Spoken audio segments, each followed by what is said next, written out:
Thank you so much for joining me today on Paint a Beautiful Picture. This is Violet Newby, and today we are on episode number 191, The Principle of Give and Take. I went to a counselor one time. He made the most outrageous statement to me. I didn't happen to believe he knew what he was talking about at the time, although I confess almost 20 years later I understand the wisdom of what he was saying to me. He said, Violet, as long as you are willing to give and give and give and give and give, you will always be in relationships with people who are willing to take and take and take and take. If you can't learn how to take a little bit, you'll never be with anyone who knows anything about giving. I really did not agree when John said this to me. But I will tell you that after 20 years of some counseling, both with me and me doing counseling with others, I think I understand what he was telling me. In other words, we do need to look for balance, and we humans, we're pretty lousy at balance. Let's be serious. It isn't our greatest strength. We tend to be one way, and we tend to see it that way, and do it that way, even think about it in a particular manner, and that's the way we are. And we're pretty sure we're right. In helping our children understand the way that the world works, it is a worthy goal to help our children understand the concept, the principle of give and take. I want you to think about a seesaw. Now, I don't know if you liked them, a teeter-totter, some people call them, depending on what part of the world or country that you live in.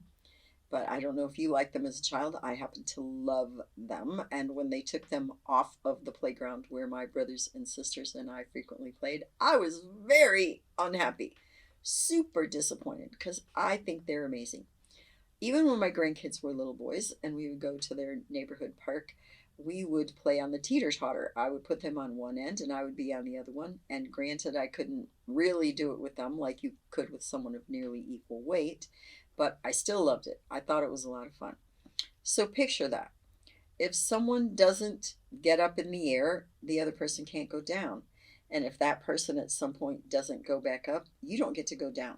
So if you're one or the other, always down, which is pretty much zero fun, or always up, which is also not that fun because eventually you want to get back off of the thing, there needs to be that give and take, that motion of back and forth, up and down, moving, and that is part of the fun of it. In life, we have to understand emotionally, very truthfully, even psychologically, honestly, in many ways, even spiritually, we need to have this attitude or atmosphere or understanding that there is both give and take. And without it, things really are out of balance. There's a certain level of discomfort that happens. I contend, and I've seen it a lot, so I think I'm possibly right. There are givers in the world who will just give and give. They'll give you to the last drop of their life's blood. That's who they are. And there are most assuredly takers in the world. Oh, yes, there are. And I've known some of them rather well because I tend to be on the giving side. You need to know who you are. You really do. And it's probably challenging. I think it's actually almost challenging on both sides of that fence, truthfully, to say, I give and give to the point of it's unreasonable. I don't know how to say no. I don't take good care of myself because I'm so willing to take care of everyone else and give all my time away. It can be challenging to admit to ourselves that we're givers and the extent to which we give. And I think it's mostly challenging, from what I've seen, for people to say out loud to themselves and others, I'm a taker. I'll just take and take anything you give me. If it's free, I want it, and I'll take it if it's laying around and I want it badly enough. I'm just a taker. Especially in the emotional sense, I don't think that most people either see it or are willing to admit it, that they're quite a taker. I want to say to you right up front that often addicts, so if you're dealing with some form of a drug addict or an alcoholic or someone else with another form of addiction, they are most likely a taker. Addicts generally are notorious for taking. And there are some people, because of psychological or emotional trauma, or certain weaknesses in their mental faculties or perception of things in the world. And they are just bottomless pits. I mean, a well that you'll never fill it up. I don't care how many thousands of pebbles or huge rocks you throw down that well, it is never going to fill up. They are the emptiest pit you can find. So no matter how much you give and no matter how much you put in there, you're still going to come up empty. And frankly, they're still empty. I don't know why you can't give me what I need. Those people, to the best of your ability, eliminate them or certainly make their place in your life very small, because they will wear you out and they're not healthy themselves, and they will in time render you unhealthy as well. So be careful about those. I call those time vampires, or energy life sucking persons. Don't let those people have too much of your space or your time if you can help it. And we givers, we're prone to hang out with those kind of people till we get a little bit smarter. And so if you tend to be a classic giver, you probably have some of those people in your world, and that's up to you to set parameters and boundaries and say, okay, enough is enough. And if I'm going to give to the people that really matter to me, I can't do that with you. Even if that person is your older parent or one of your siblings. At some point, if you have 2 or 3 children, you have to be able to say, I only have so much time and this is all the time I've got. So you can have this much time and then that's all I got. I'm out of here. You really have to learn to do that. All right, so back to helping your children understand. I saw a movie the other night. I thought it was great. It went after this a little differently than I did when I was a parent. They talked about the principle of having 2 gifts and giving someone 2 gifts, one to keep and one to share. So that while you are learning the joy of receiving, you are in fact learning the joy of giving. And I thought, wow, that's actually really brilliant. I think that would be an awesome thing for kids to have. So when my children were younger, they didn't get overloaded on Christmas gifts. They really didn't, not even from my parents. And they didn't always get presents, tons of them at Christmas time. They would get them at Thanksgiving. Christmas was preserved as a family, spiritual kind of a holiday, not one that was all about greed. And so their concept of things was a little different already. And then, as I said, we would go through their toys, we would sort things out, even their clothing, and we would give a certain amount of their stuff away. So we kind of did that. But I really love the gift idea of one to give and one to keep. So I think that the goal here is to help our children know there are all kinds of people in the world with less than what we have. And when we have enough or even more than enough, there is not a single reason why we should not generously give some of what we have, whether that is our own time. So you go to a children's hospital and you play games with other kids that are there. And I want to acknowledge to you that in today's world, with post-COVID, so we're at the point in the world where people don't have all the liberties they used to have when my sons were small or my grandchildren, but still. Go on to a pediatric center ward. I know people might have to wear masks and things like that. It's okay. But allow your children to play with other kids who don't have the opportunity to go outside and don't have all the freedoms that they themselves have.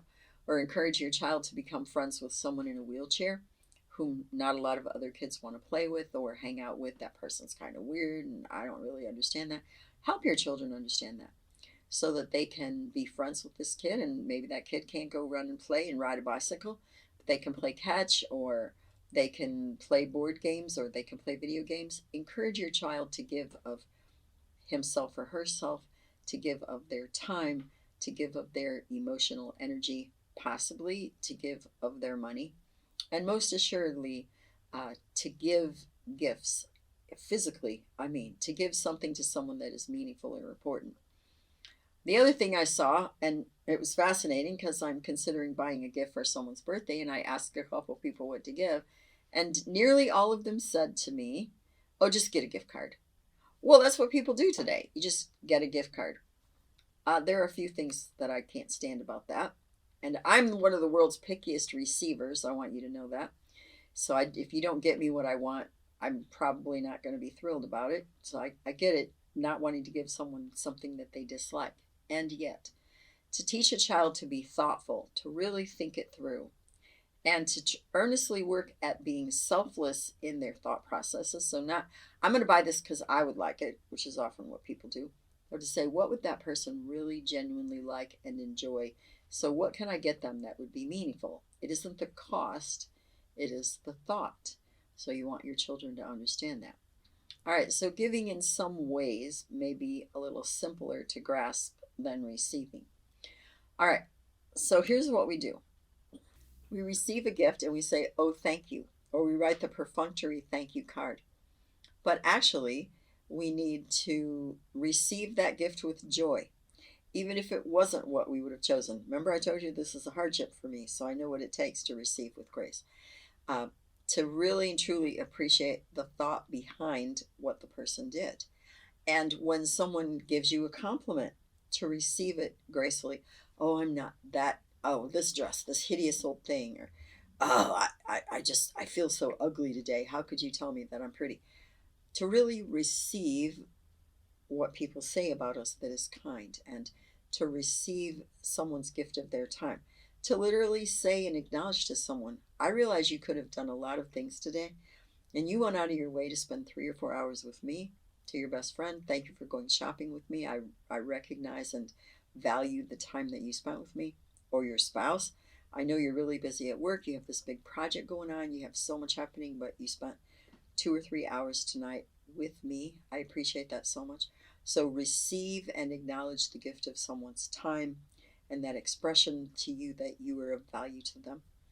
Help your children receive those things too, not just take it for granted.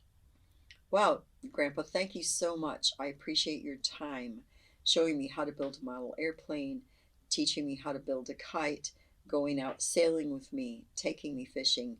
Wow, Grandma, I really appreciate you teaching me how to bake these molasses sugar cookies or how to make a good gravy. We need to receive people's gifts, not just the tangible ones wrapped up in a box with a bow on the top, and acknowledge them and give thanksgiving for the gift and thanksgiving to the giver. That's a way that we need to receive well. Another thing we need to learn how to give and receive, and pretty much all of us are lousy at it, is correction or criticism. And we all need it. Let's be truthful.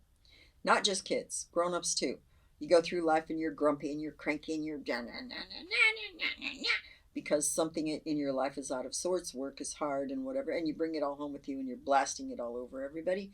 It's really appropriate for your spouse to say, I think your attitude is really lousy and you need to knock it off. I realize you're under a lot of stress at work. But this is the very place that you come to and you're safe and we have a good environment, and you're not being a good example to the kids, and you're being impossibly hard on me, challenging to live with at the moment. So just like we send the kids to the room and say, get your act together, get a hold of yourself, manage control of your emotional state, I need you to do that for me as well. That's a gentle word of correction. We need to receive that. We need to say, thank you for that. I needed that reminder. And we need to be able to receive criticism. Now, this is the hard one. Even if someone says to us pretty unkindly, wow, that was really stupid. I don't know what you were thinking. And in your own mind, you were thinking the same thing. That was really stupid. I don't know what I was thinking. You don't need to say thank you to them because you're probably not thinking thank you at the moment, but you need to receive it. Okay, that was very legit what they said. I might not have liked how they said it. I don't even know if it was their business to be the person to say that to me, but they were absolutely spot on, and I needed to hear that. And so receive it in your own mind, in your own thoughts. And you need to be able to say, I can receive this criticism because it's something I needed to hear. Whether I appreciated the manner in which it was said or even the person who said it to me, I did in fact need to hear it. I'm going to take this and I'm going to glean what's good out of it and move on. You can help your children understand that same thing. It isn't a terrible thing to say something critical to someone or to confront someone about something. It is the spirit in which it is done. So how it is given, it is also in the spirit of how it is received. So we need to learn even how to give and take criticism or something that is constructive for our well-being. All right, it's just the tip of the iceberg, and I acknowledge that to you. I hope this has been helpful. Please leave me a comment, a question, a suggestion, even a thumbs up if you like the video. Thank you so much for being with me today on Paint a Beautiful Picture. You may find additional information on our paintabeautifulpicture.com website. Additionally, you may watch me on Rumble, and you may also listen to a podcast on Buzzsprout or Spreaker, all under the name Paint a Beautiful Picture. If you like this video, please give me a thumbs up. You may subscribe, and if you are interested in receiving notifications, please hit the notifications button.